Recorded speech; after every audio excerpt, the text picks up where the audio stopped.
The morning sun filtered through the tall windows of Kensington Palace, casting long shadows across the marble floors that Kate had walked countless times before. Today, however, each step felt heavier than the last. She moved through the familiar corridors with a grace that had become second nature over the years, but beneath the composed exterior, her heart carried a weight that threatened to overwhelm her. William stood in his study, staring at the same newspaper he had been holding for the past 20 minutes without reading a single word. The silence between them had grown thicker over the past few weeks, not from anger or resentment, but from an understanding that some decisions, no matter how painful, were necessary for the greater good. Their love story, which had captivated the world and given hope to millions, was about to face its greatest test. The children's laughter echoed from the garden outside, where George, Charlotte, and Louis played with their nanny, blissfully unaware of the storm brewing in their parents' hearts. Kate paused at the window, watching her youngest son chase butterflies while his siblings built an elaborate fort from fallen branches. The sight should have filled her with joy, but instead, it reminded her of everything that was about to change. Their relationship had always been built on duty and love in equal measure, but lately, duty seemed to be winning. The pressures of royal life, the constant scrutiny, and the impossible expectations placed upon them had slowly created a chasm that neither knew how to bridge. They still loved each other deeply, perhaps more than ever, but love alone wasn't enough to sustain them through what lay ahead. Kate remembered their wedding day, the way William had looked at her as she walked down the aisle of Westminster Abbey. His eyes had been filled with such hope and promise, a future stretching endlessly before them. Now those same eyes held a sadness that matched her own, a recognition that sometimes loving someone means letting them go, even when it tears your soul apart. The decision hadn't come easily. Months of private conversations, sleepless nights, and careful consideration had led them to this moment. They had tried everything, counseling, time apart, changing their royal duties, but nothing seemed to heal the growing distance between them. It wasn't about falling out of love. It was about recognizing that the people they had become could no longer exist together in the same space without causing each other pain. William closed the newspaper and walked to his desk, where a letter lay waiting to be signed. His hand trembled slightly as he picked up the pen, knowing that his signature would set in motion events that would change not only their lives, but the very foundation of the monarchy. The palace had prepared statements, legal documents had been reviewed, and arrangements had been made for the children. Everything was in place except for their final goodbye. Kate turned away from the window and began to pack the last of her personal belongings. Each item held a memory. A book William had given her for Christmas, a photograph from their trip to Bhutan, a small jewelry box that had belonged to Diana. She handled each piece with care, not wanting to damage the precious memories they represented, even as she prepared to leave them behind.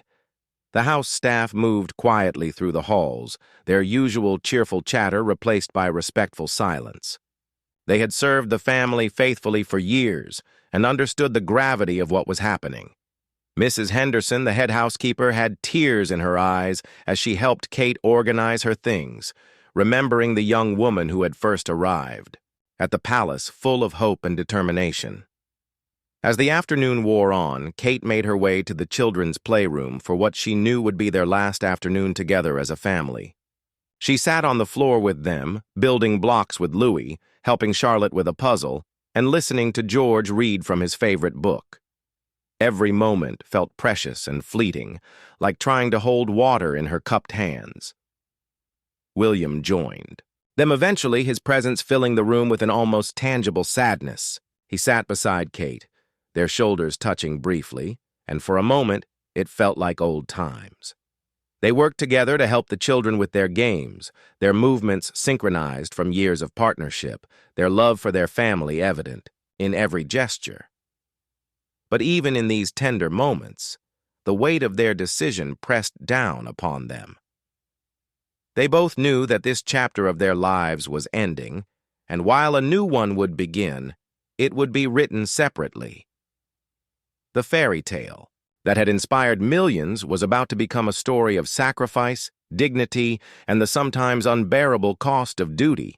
The evening descended upon Kensington Palace like a gentle shroud, bringing with it the finality that both Kate and William had been dreading. Dinner was a quiet affair, with the children chattering about their day while their parents exchanged meaningful glances across the table. Every shared smile, every gentle correction to their children's table manners, every moment of ordinary family life felt magnified, as if they were storing these memories for the difficult days ahead. After the children were tucked into bed, Kate and William found themselves in the drawing room where they had shared so many intimate conversations over the years. The room held the warmth of their shared history. The corner where they had celebrated their engagement, the sofa where they had cuddled during countless movie nights, the fireplace where they had warmed themselves after winter walks in the gardens. William poured 2 glasses of wine, the same vintage they had served at their wedding reception. The irony wasn't lost on either of them. He handed Kate her glass, their fingers brushing briefly, sending a familiar spark through both of them. It was a reminder of the chemistry that had never faded, making their separation all the more heartbreaking.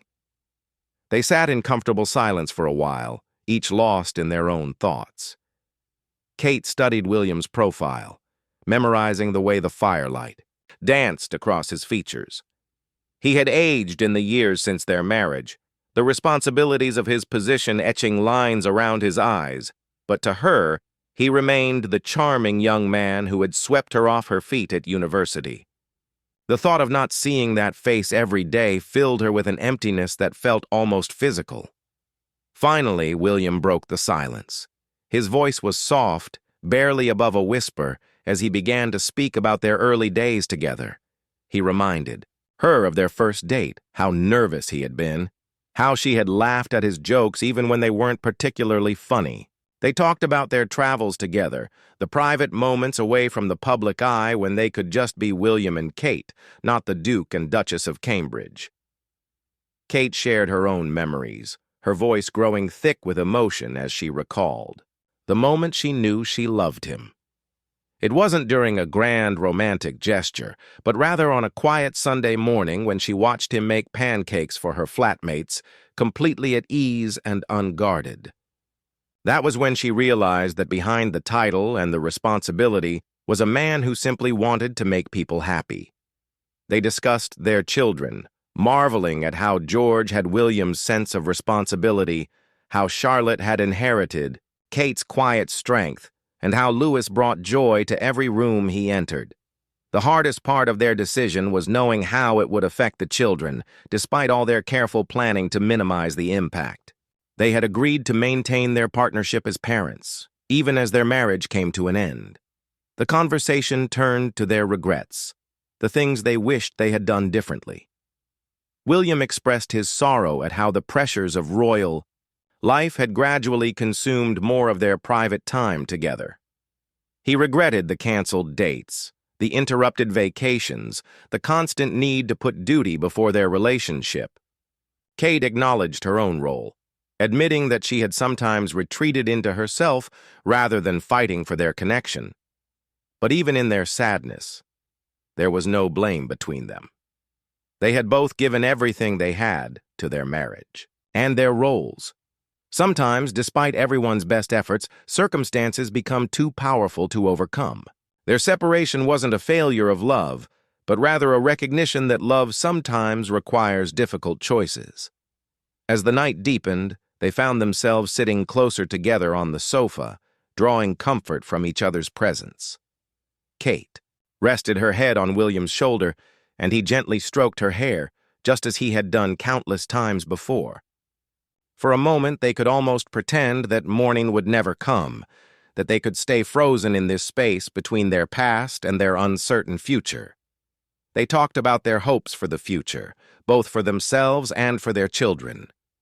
Kate spoke of her desire to continue her charity work, perhaps with even more focus now that she would have more control over her schedule. William talked about his commitment to his royal duties and his determination to be the best father possible, regardless of the changing family dynamics. The clock on the mantel chimed midnight, and reality crept back into the room. Tomorrow would bring new challenges, public statements, and the beginning of their separate lives. But tonight, they still belonged to each other, still shared the intimacy that had sustained them through years of marriage. They made quiet plans for the morning, discussing the logistics of Kate's departure and the conversation they would have with the children. Everything had been carefully orchestrated to maintain dignity and privacy, but the emotional reality of actually saying goodbye seemed overwhelming. They both knew that once Kate walked out of Kensington Palace tomorrow, their relationship would forever be changed. Dawn broke gray and overcast, as if the weather itself understood the gravity of the day ahead. Kate woke early, having slept fitfully despite William's comforting presence beside her through their final night together. She lay still for a few moments, listening to his steady breathing, trying to memorize the sound that had been her lullaby for so many years. The morning routine felt surreal in its normalcy. They moved around each other in their bedroom with the practiced efficiency of a couple who had shared the space for years, yet everything carried the weight of finality. Kate chose her outfit carefully, a simple navy dress that William had always complimented her on, wanting to give him one last beautiful memory of her. Breakfast with the children was perhaps the most difficult part of the entire ordeal. George, now old enough to sense that something significant was happening, kept glancing between his parents with worried eyes. Charlotte chattered away about her upcoming school play, blissfully unaware that everything was about to change. Little Louis, still young enough to live entirely in the moment, focused entirely on making patterns in his porridge, occasionally offering spoonfuls to his parents with sticky fingers and innocent smiles. Kate excused herself from the table first, unable to bear the ordinary sweetness of the family breakfast any longer. She went to each child's room, touching their favorite toys, straightening already neat bookshelves, and breathing in the lingering scent of their childhood. These rooms would continue to be their homes, but she would no longer be the one to read bedtime stories or check for monsters under the bed every night. William found her in Charlotte's room, standing by the window that overlooked the gardens where they had played as a family just yesterday. He didn't speak immediately, instead joining her at the window and placing a gentle hand on her shoulder. They watched the gardeners preparing the flower beds for spring, a reminder that life would continue and seasons would change, even after this devastating day. The children were whisked away by their nanny for what they believed was a special outing to the park. Kate and William had agreed that their goodbye should be private, without the confusion and upset that the children's presence might bring. They would explain the situation to them later, in age-appropriate ways, focusing on the love that would never change, rather than the living arrangements that would. Kate's personal secretary arrived to oversee the final packing, her usually cheerful demeanor subdued by the solemnity of the occasion. The staff had been briefed about the separation the previous evening, and their loyalty and discretion during this difficult time meant everything to both Kate and William. These people had become like family, and leaving them was another loss that Kate hadn't fully prepared herself for. The moments were ticking away too quickly now. Kate's belongings were loaded into unmarked vehicles, and security personnel made their final arrangements. The press didn't yet know what was happening, giving them these precious few hours of privacy before their personal tragedy became public property. William helped Kate with her coat, his fingers lingering on the collar as he smoothed it into place. It was such a simple, husbandly gesture, but it carried the weight of all the times he wouldn't be there to help her in the future. Kate closed her eyes briefly, feeling the familiar warmth of his touch and trying to burn it into her memory. They walked together through the palace one last time, their footsteps echoing in the grand hallways. Kate paused at the portrait gallery, where their official wedding photograph hung alongside generations of royal couples. Their younger faces smiled back at them from the frame, full of hope and promise. She wondered if future visitors would look at that photograph and know the whole story, or if they would simply see it as another fairy tale with a perfect ending. In William's study, they signed the final papers that would formalize their separation. The legal documents were thorough and fair, dividing their assets and establishing custody arrangements with the precision that royal lawyers demanded. But no amount of legal language could capture the emotional complexity of what they were doing, the love that persisted even as they chose to part. Kate's security detail arrived, and she knew her time was truly up. William walked her to the private entrance where her car waited, away from any potential photographers or curious onlookers. The discretion that had been so burdensome during their marriage now offered them the gift of privacy in their most vulnerable moment. At the car, they stood facing each other for what they both knew would be the last time as husband and wife. No words seemed adequate for the magnitude of what they were feeling. Instead, they simply looked at each other, trying to communicate through their eyes all the things that couldn't be spoken aloud. William reached out and touched Kate's face gently, his thumb brushing away a tear she didn't realize had fallen. She leaned into his touch, closing her eyes and feeling the familiar strength and warmth of his hand. When she opened her eyes again, his own were bright with unshed tears, but his expression was one of love and support rather than regret. The moment stretched between them like a bridge they were both afraid to cross, knowing that once they reached the other side, there would be no going back. Kate's hand rested on the car door handle, but she couldn't bring herself to pull it open. Every fiber of her being rebelled against the action that would separate her from the man she loved, even though her mind knew it was necessary.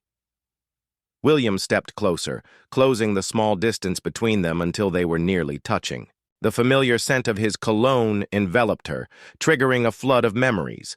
Their first dance, quiet evenings, reading together, the way he smelled when she buried her face in his shirt during difficult times.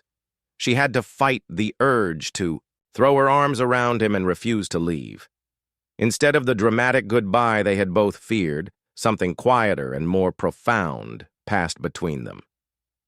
William took Kate's free hand in both of his, holding it as if it were something precious and fragile. His touch was warm and steady, just as it had been on their wedding day when they exchanged vows, promising to stand by each other through whatever came.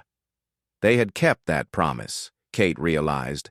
Even in separating, they were standing by each other, choosing the path that would cause the least harm to their family and themselves. It wasn't the kind of standing together they had imagined, but it was perhaps the most selfless thing they had ever done as a couple. William spoke then, his voice barely audible but clear in the quiet morning air. He told her that she was the best thing that had ever happened to him, that their years together had been the happiest of his life. He thanked her for the children, for her grace under pressure, for the way she had embraced a role she had never asked for and made it her own with such dignity. Kate felt her composure beginning to crumble as she listened to his words. She told him that loving him had been the greatest privilege of her life, that even though their marriage was ending, she would never regret a single moment they had shared. She spoke about the man he was beyond his title, kind, thoughtful, devoted to his family and his duty in equal measure. The security detail waited patiently, understanding the significance of this moment and the need for privacy. Birds chirped in the nearby trees, and the normal sounds of the palace stirring to life continued around them, but Kate and William existed in a bubble of their own making, suspended in time.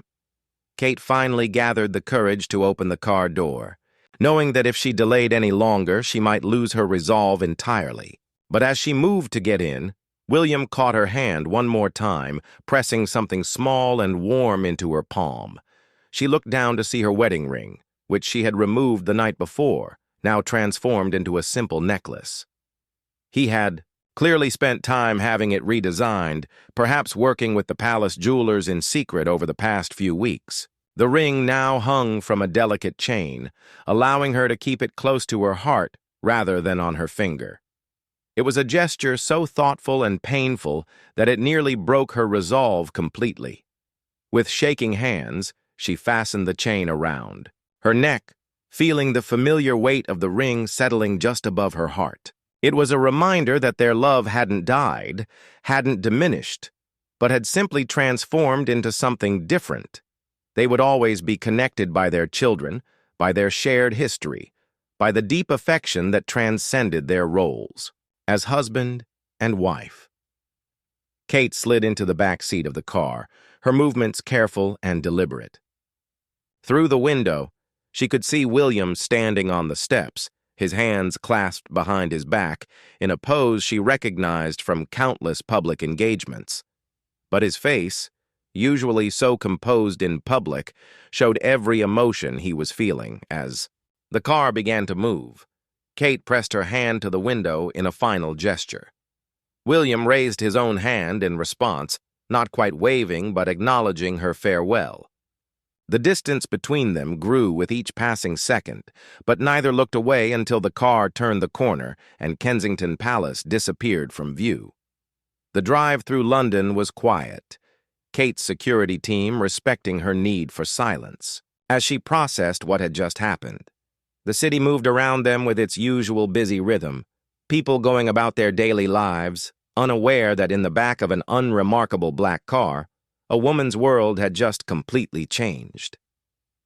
Kate found herself studying the faces of strangers on the sidewalks, wondering about their own loves and losses, their own difficult decisions. The universality of human experience provided some small comfort. She was not the first woman to leave a marriage she still treasured, and she wouldn't be the last. The car pulled up to the discreet townhouse that would be her new home, at least, temporarily. It was beautiful in its simplicity, a far cry from the grandeur of Kensington Palace, but offering something the palace never could, the possibility of privacy, of a life lived on her own terms. As she walked through the front door of her new residence, Kate felt the weight of both loss and possibility settling around her. Behind her lay 15 years of marriage, 3 beautiful children, and a love story that had captivated the world. Ahead lay uncertainty, but also the chance to discover who Catherine Middleton could become when she was no longer defined primarily as William's wife. The first weeks in her new home passed in a strange blend of grief and relief that Kate hadn't expected. The house was smaller than what she had grown accustomed to, but it felt like hers in a way that Kensington Palace, despite all its grandeur and history, never quite had. Here, she could leave a coffee cup on the table without worrying about protocol, could walk around in her pajamas until noon if she chose, could cry without concerning herself about maintaining the dignity of the crown. The children visited regularly, their scheduled time with her carefully arranged to minimize disruption to their lives and routines. Those visits were simultaneously the brightest and most difficult parts of Kate's new reality. George had handled the separation with a maturity that both impressed and worried her, asking thoughtful questions about why Mummy and Daddy couldn't live together anymore while still loving each other. Charlotte seemed to adapt more easily, perhaps too young to fully grasp the permanence of the change, while Louis simply enjoyed having 2 homes with different toys and different routines. During their visits, Kate threw herself into being the mother she had always been, perhaps even more intensely than before. They baked cookies that filled the small kitchen with warmth and laughter, built elaborate pillow forts in the living room, and spent hours in the tiny garden planting flowers that would bloom long after they had grown accustomed to this new arrangement. These moments of normalcy helped Kate remember who she was beyond her role as a royal spouse. The hardest times came in the quiet evenings after the children had returned to Kensington Palace. Kate would find herself reaching for her phone to call William about some small detail of the children's day, only to remember that their daily conversations were no longer part of their routine. The silence in the house felt different from the comfortable quiet of their married life, less peaceful, more hollow. She began filling those empty hours with activities she had set aside during her marriage. Kate returned to photography, setting up a small dark room in what had been intended as a spare bedroom. The process of developing film by hand gave her something to focus on, and the solitary nature of the work suited her current need for reflection and healing. Some of her best photographs from this period captured moments of solitude: empty chairs, single flowers, shadows falling across empty rooms. William, meanwhile, was struggling with his own adjustment to their new reality. The palace staff reported that he spent long hours in his study, throwing himself into his royal duties with an intensity that concerned those who cared about him. He maintained his public composure perfectly, attending engagements and meetings with the same dedication he had always shown, but those closest to him noticed the changes: the way he lingered a moment too long when looking at family photographs, the slight hesitation before entering rooms that held too many memories of Kate. Their first official public appearance following the separation announcement had been carefully choreographed to show that they remained united in their commitment to their children and their individual royal duties. They arrived separately at George's school play, sitting with appropriate distance between them, but presenting a united front for their son's big moment. The photographers captured their polite smiles and careful interactions, but Kate wondered if anyone else noticed the way William's hand started to reach for hers during George's solo, only to stop midway and return to his lap. The media coverage of their separation had been intense but respectful, largely focusing on their continued dedication to their children and their individual charitable works. Kate was grateful for this restraint, knowing it could have been much worse. The public response had been mixed, some expressing sadness at the end of what many had seen as a fairy tale romance, others praising their dignity in handling a difficult situation. Kate's charitable work took on new dimensions in her post-separation life. Free from some of the restrictions that had governed her activities as a working royal, she could choose projects that spoke more directly to her heart. She became involved with organizations supporting women going through major life transitions, drawing from her own experience to offer comfort and understanding to others facing difficult changes. One particularly meaningful project involved working with a local women's shelter, where Kate found herself counseling women who had left difficult marriages or partnerships. Her own experience, while vastly different in its circumstances, gave her insight into the courage required to choose an uncertain future over a comfortable but unsustainable present. These women didn't know her story in its intimate details, but they recognized in her someone who understood the complexity of love and loss. The shelter work also gave Kate perspective on her own situation. Listening to stories of women who had left abusive relationships or who had struggled with addiction and homelessness reminded her that her own challenges, while deeply personal and painful, came with resources and support that many others lacked. This realization didn't diminish her pain, but it helped her channel it into something constructive. Evening phone calls between Kate and William became a carefully established routine, focused primarily on the children, but occasionally drifting into more personal territory.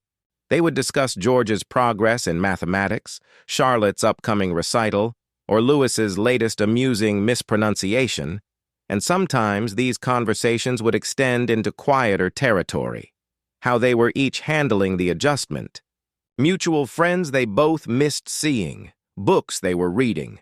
These calls were both a comfort and a torment for Kate. Hearing William's voice, unchanged despite everything that had happened between them, could transport her back to happier times in an instant. But they also served as a reminder that they could still communicate, still care for each other, even if they could no longer share a life together. 6 months after that painful goodbye at Kensington Palace, Kate found herself standing in the same garden where she had first realized her marriage was ending, but this time as a visitor. The occasion was Charlotte's 7th birthday party, and despite the awkwardness of the situation, both parents had agreed that maintaining family traditions was more important than their own discomfort. The party was a smaller affair than the elaborate celebrations of previous years. But Charlotte seemed delighted to have both her parents present, even if they arrived separately and maintained a careful distance from each other. Kate watched William help their daughter blow out her candles, and for a moment the familiar ache of loss threatened to overwhelm her. But it was tempered by something new, a genuine happiness at seeing her family together, even in this changed configuration. The other children at the party were mostly from Charlotte's school, and their parents treated Kate with the same friendly warmth they always had, seemingly unfazed by the separation. This normalcy was a gift Kate hadn't expected. The realization that she could still be part of a community, could still be seen as more than just a woman whose marriage had ended. As the afternoon progressed, Kate and William found themselves naturally falling into their old rhythms of co-hosting, he managing the more boisterous games while she organized the quieter activities. They didn't speak directly to each other often, but their coordination was seamless, born of years of partnership that transcended their current circumstances. Near the end of the party, as parents were collecting their children in the garden, was littered with the happy debris of celebration, Kate found herself alone with William for the first time since that morning in the car. They were gathering abandoned party favors and wrapping paper, working in comfortable silence, when Charlotte ran over to hug them both simultaneously. Their daughter's small arms around both their waists forced Kate and William into closer proximity than they had been in months. For a moment, they were a family again, united in their love for their daughter and caught up in her innocent joy. When Charlotte ran off to find her brothers, Kate and William remained close, neither wanting to break the spell of that brief, perfect moment. William spoke first, thanking Kate for coming, for maintaining the traditions that meant so much to their children. Kate replied that she wouldn't have missed it, that seeing Charlotte so happy made any awkwardness worthwhile. They talked briefly about the children's adjustment to their new living arrangement, both relieved that the initial difficulties seemed to be settling into a manageable routine. As they prepared to leave, William to remain at Kensington Palace. With the children, Kate to return to her townhouse, they found themselves walking together toward the palace entrance. The conversation was easier than Kate had expected, touching on safe topics like the children's schools and upcoming events, but underlying it was a current of deeper understanding. At Kate's car, they paused again, but this goodbye felt different from their last one. There was still sadness, still love, but also something like acceptance. They had survived the initial crisis of their separation and were finding ways to build something new from the pieces of their old life together. William told Kate that she looked well, that the independence seemed to suit her. She thanked him, mentioning how much she appreciated his flexibility with the custody arrangements and his continued support of her charitable work. They were being very proper, very careful with each other, but beneath the formal politeness was a genuine care and concern that spoke to the depth of their shared history.